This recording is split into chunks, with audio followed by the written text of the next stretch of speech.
प्रिय विद्यार्थी मित्रांनो, आज आपण बघणार आहोत सिंपल प्रेझेंट टेन्स। आज आपण वर्गात पण सिंपल प्रेझेंट टेन्स पाहिलेला आहे। सिंपल प्रेझेंट टेन्स यालाच आपण मराठीमध्ये म्हणतो साधा वर्तमान काळ। आपल्याला या काळामध्ये एक गोष्ट लक्षात घ्यायची आहे की सिंपल प्रेझेंट टेन्समध्ये फक्त आणि फक्त क्रियापदाचं पहिलं रूपच वापरण्यात येतं। या टेन्समध्ये दुसरं रूप, तिसरं रूप आणि चौथं रूप वापरलं जात नाही।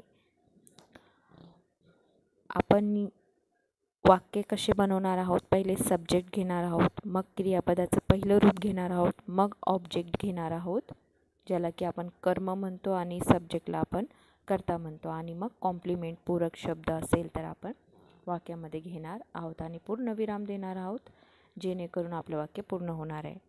वाक्याचा कर्ता नेहमी आपण कॅपिटल अक्षरानेच काढणार आहोत। एक वाक्य घेऊया, यू गो। आता यू हे सब्जेक्ट आहे, गो हे क्रियापदाचं पहिलं रूप आहे, बेस फॉर्म आहे। या ठिकाणी आपण बघू शकतो की to go, went, gone, going मधलं गो हे क्रियापद जसंच्या तसं पहिल्या रूपामध्ये वापरलेलं आहे, टू। आता दुसरं वाक्य बघूया, दे कम। तर पहिलं रूप टू कम टू काढून कम हे रूप वापरलेलं आहे। तर काय होतं, जेव्हा आपण टू सोबत क्रियापद घेत नाही, साध्या वर्तमान काळामध्ये फक्त पहिलं रूप वापरतो, तेव्हा त्या क्रियापदाच्या शेवटी ते, तो किंवा तात अशा एंडिंगने ते क्रियापद भाषांतर केलं जातं। समजा टू गो जाणे, तर फक्त गोचा अर्थ कर्त्यानुसार जातो, जाते किंवा जातात अशा पद्धतीने होणार आहे। कम येते, येतो, येतात अशा पद्धतीने। टू कम म्हणजे येणे, पण कम नुसतं कम म्हटलं तर काय होईल, येते, येतो, येतात।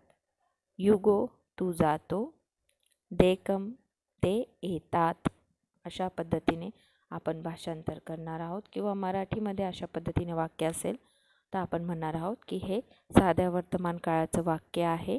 आणि जर क्रियापदाचं पहिलं रूप वापरलेलं असेल त्या वाक्यामध्ये, त्यावेळेस देखील आपण इंग्रजीमध्ये ओळखू शकतो की हे सिंपल प्रेझेंट टेन्सचं वाक्य आहे। आता तिसरं वाक्य बघूया आपण, वी सीट। या ठिकाणी आपण बघत आहोत वी आम्ही, सीट बसतो, तो। तर अगदी क्रियापदाचा शेवटी काय येऊ लागले, ते, तो, तात, म्हणजे ही ओळख आहे साध्या वर्तमान काळाची मराठीमधून, आणि इंग्रजीमधून क्रियापदाचं पहिलं रूप। आता यामध्ये एक गोष्ट लक्षात ठेवायची, जेव्हा एकवचनी आपले कर्ते राहणारे, सिंग्युलर राहणारे, आता सर्वनामांमध्ये आपण बघू शकतो ही, शी, इट हे एकवचनी सर्वनाम आहेत, तेव्हा आपल्या व्हर्बला, बेस फॉर्मला सफिक्स लागणार आहेत। सिंग्युलर कर्ता असेल तर सफिक्स क्रियापदाला लागणार आहे। क्रियापदाला कशा पद्धतीने सफिक्स लागणार आहेत हे आपण पुढे पाहणार आहोत। या ठिकाणी ही गोज म्हणजे गोला ईएस सफिक्स लागत आहे। अर्थामध्ये काही बदल होणार नाही, फक्त एकवचनाचा नियम या ठिकाणी आपण बघत आहोत की एकवचन असेल तर क्रियापदाला साध्या वर्तमान काळामध्ये, फक्त साध्या वर्तमान काळामध्ये प्रत्यय लागणार। आता या ठिकाणी आय कम म्हटलेलं आहे, तर आय हे सर्वनाम जरी एकवचनी असलं तरी ते प्रत्येक वेळेस अनेकवचनी सारखं वागतं, आणि प्रत्येक वेळेस म्हणजे नेहमीच, त्यामुळे आपण आय सोबत क्रियापदाला साध्या वर्तमान काळामध्ये प्रत्यय लावत नाही। तर सफिक्सेस किती प्रकारचे असतात, एस, ईएस, आयएस, 3 प्रकारचे। कोणाला लागतात, क्रियापदाच्या पहिल्या रूपाला, त्याच्या बेस फॉर्मला सफिक्सेस लागतात। या ठिकाणी आपण बघू शकतो। तर बेस फॉर्मला जेव्हा क्रियापदाच्या मूळ रूपाला जेव्हा प्रत्यय लागतात, त्यासाठी काही नियम आहेत। जर का क्रियापदाचं शेवटचं अक्षर ओ असेल तर ईएस प्रत्यय लागेल। त्याच पद्धतीने जर का क्रियापदाचं शेवटचे अक्षर एस किंवा डबल एस असेल तेव्हा देखील ईएस प्रत्यय लागेल। एक्स असेल तेव्हा ईएस प्रत्यय लागेल, किंवा TCH असेल किंवा SH असेल तेव्हा क्रियापदाला ईएस सफिक्स लागणार आहे। आता जेव्हा क्रियापदाच्या शेवटी वाय राहील आणि वाय पूर्वी वॉवेल राहील, तेव्हा क्रियापदाला फक्त एस सफिक्स लागतो। या ठिकाणी तुम्ही बघू शकता वाय आहे, वाय पूर्वी ओ वॉवेल आहे, म्हणून क्रियापदाला एस सफिक्स लागलेला आहे। आता दुसरं क्रियापद पाहूया आपण, वाय असणारं शेवटी. ट्राय या क्रियापदामध्ये शेवटी वाय आहे, पण वाय पूर्वी कन्सोनंट आहे, व्यंजन आहे.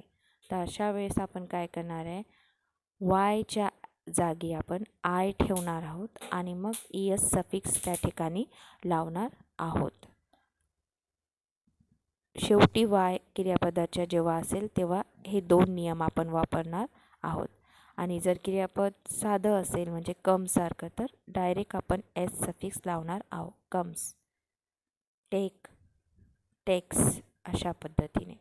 तर या नियमांचा तुम्ही भरपूर सराव करावा, वाक्य बनवावे. आपण साधा वर्तमान काळ बघत आहोत, त्याच्यामध्ये आपण त्याची रचना वाक्याची कशी करायची हे देखील पाहिलेलं आहे. तुम्ही सराव करा, असे क्रियापद अनेक पाठ करा, जेणेकरून तुम्हाला वाक्य बनवायला सोपं जाईल. धन्यवाद. चॅनलला सबस्क्राईब करा.